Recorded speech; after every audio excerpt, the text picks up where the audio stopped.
the Digital Dajjal and the Sufi path of presence. Assalamu alaikum, and welcome to Sufi Essence. In our modern world, we are more connected than ever before. With a single swipe of a finger, we can access a universe of information, connect with people on the other side of the planet, and immerse ourselves in worlds of dazzling light and sound. Yet, in the midst of all this connection, a profound paradox has emerged. We have never felt more disconnected from ourselves, from our communities, and from the presence of the divine.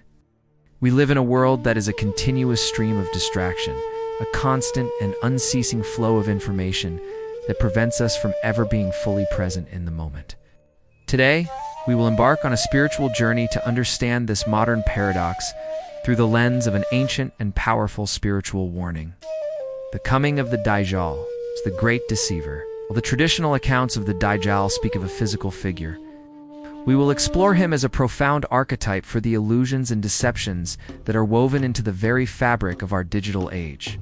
We will discover that the spiritual path to overcome this digital Dajjal is not to escape the world, but to find a profound and unshakable presence within it.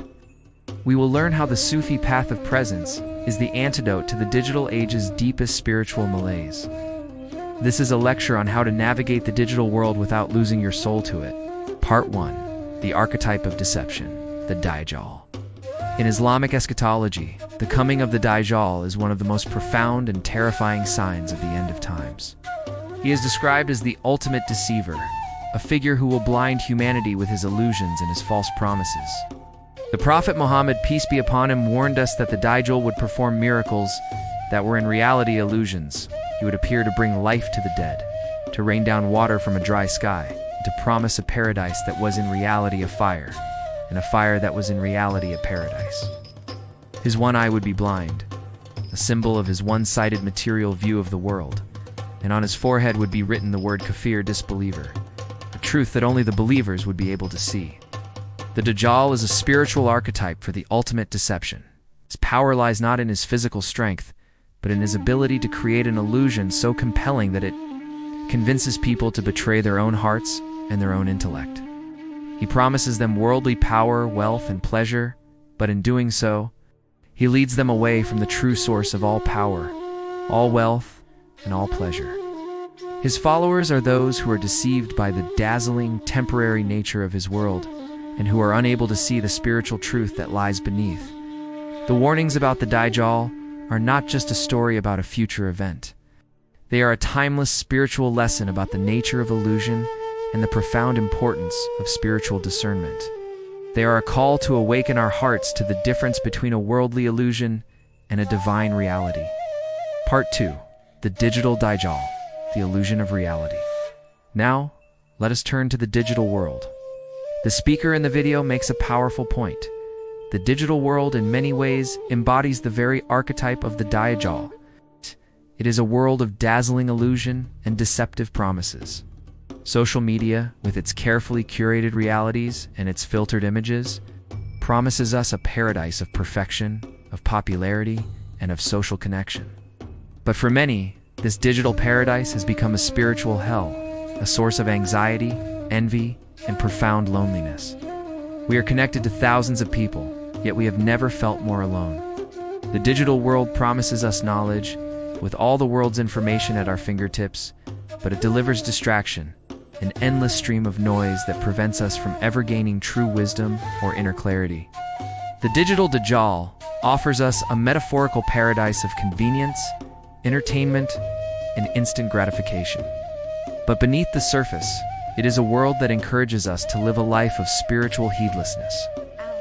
It trains our minds to be constantly distracted, to have a shorter attention span, and to be unable to find stillness.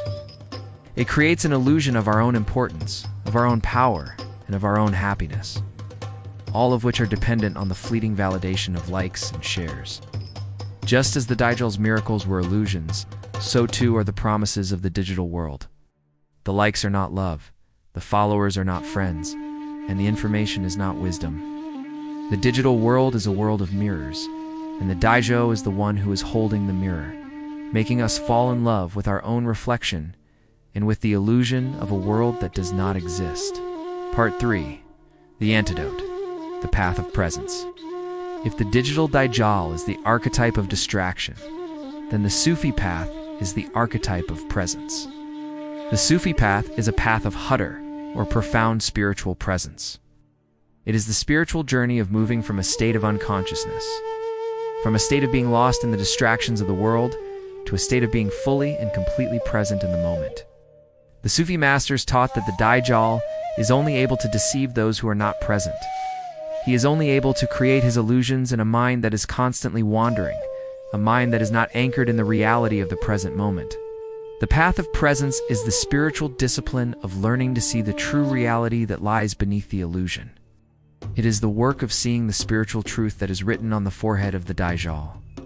The spiritual truth that the worldly eye is blind to. It is the profound spiritual practice of moving from the noise of the digital world to the stillness of our own hearts. The Sufi path teaches us that the only thing that is truly real, the only thing that contains the profound and sacred presence of Allah, is the present moment. The past is a memory, and the future is an imagination. The only thing that is real is this waqt, this sacred now. The path of presence is the path of finding a home in this sacred moment, a home that cannot be corrupted or destroyed by any worldly or digital illusion. Part 4. Dhikr and Muraqaba, the shields against distraction. So, how do we practically apply this ancient wisdom in our modern, frantic lives?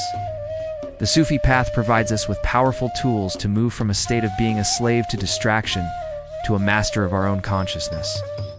The two most fundamental practices for this are Dhikr, remembrance, and Muraqaba, contemplation. They are not just rituals, they are a spiritual counter-technology, a divine shield against the Digital Dajjal. Dhikr is the constant remembrance of Allah, the rhythmic repetition of a divine name, such as Allah or La ilaha illa Allah, is a powerful way to train the mind to be present. The digital world trains our mind to be constantly distracted, to constantly switch from one thing to another. Dhikr is the counter-training. It is a way of consciously and intentionally anchoring our mind in a single, sacred reality. The sound and the vibration of the divine name act as a spiritual anchor, pulling our wandering minds back to the present moment. The more we engage in Dhikr, the more our mind becomes a sanctuary of presence, and the less it becomes a slave to distraction. Muraqaba is the practice of quiet contemplation and meditation. It is the art of sitting in silence and simply witnessing our thoughts and emotions without getting attached to them. In this state, we are not trying to stop our thoughts. We are simply observing them. Begin to realize that we are not the thoughts, but the timeless consciousness that is watching the thoughts come and go. This practice creates a spiritual gap between the constant stream of digital distraction and the inner stillness of our soul. It is a way of detoxifying our minds from the noise of the world and of reconnecting with the profound peace that lies at the core of our being. Part 5. The two worlds, the virtual and the real. The Digital Dajjal creates a confusion between two worlds, the virtual and the real.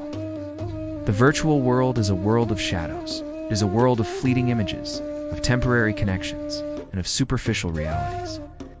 It is a world that is a product of our minds and our technology. The real world, the world of divine reality, is a world of substance. It is the world of genuine human connection, the world of nature, the world of our physical body, and the world of the profound presence of Allah. The Sufi path is a path of moving from the shadow to the substance. The goal is not to escape the virtual world entirely. The goal is to understand it for what it is, and to not let it become the master of our consciousness. The virtual world is a powerful and useful tool.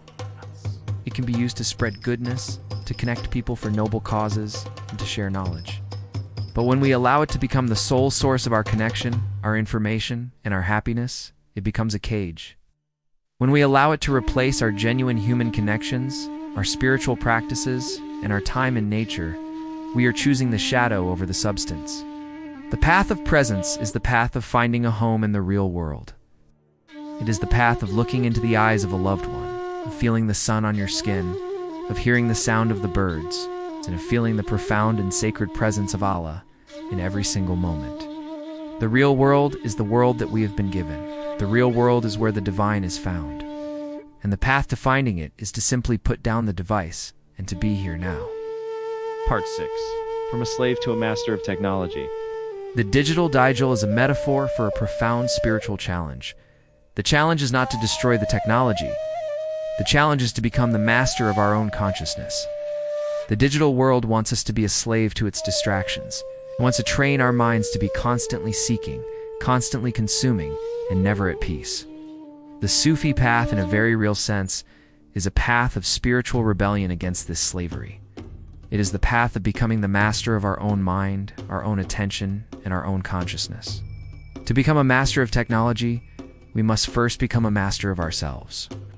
This involves setting boundaries, practicing digital detoxification, consciously choosing to use technology as a tool for good, rather than letting it become the master of our consciousness.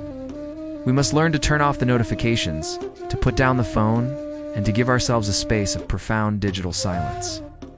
This is not just a healthy practice. It is a profound act of spiritual rebellion. It is a way of saying, my consciousness is sacred, and it will not be a slave to your distractions. The path to freedom is a path of conscious choice. It is the choice to be present, to be mindful, and to be a master of our own attention. The Digital Dajjal can only have power over us if we allow it to. But when we anchor our consciousness in the reality of the present moment, when we fill our hearts with the remembrance of Allah, and when we choose to live a life of profound presence, the illusion of the digital world loses its power, and the profound reality of the divine world shines through. Part 7. Conclusion. The warnings of the Prophet Muhammad, peace be upon him, about the Dajjal are not just a story about a future event. They are a timeless spiritual lesson about the nature of illusion and the profound importance of spiritual discernment. In our modern world, the Digital Dajjal is a powerful and compelling force, a metaphorical archetype for the illusions, distractions, and false realities that are woven into the very fabric of our digital age. In this lecture, we have explored the archetype of deception in the Dajjal, the manifestation of the Digital Dajjal in our modern world, the Sufi path of presence as the antidote to digital distraction, the spiritual counter-technologies of Dhikr and Muraqaba, the profound spiritual difference between the virtual world and the real world, the path to becoming a master of technology rather than a slave to it. The journey to overcome the Digital Dajjal is a journey of the heart. It is a journey of turning away from the distractions and the illusions of the world and turning toward the profound and sacred presence that lies within us. May Allah grant us all the grace to see the truth that is written on the forehead of the Digital Dajjal and to live a life of profound and unshakable presence. Watch, reflect, and share. Subscribe to our channel for more beneficial content.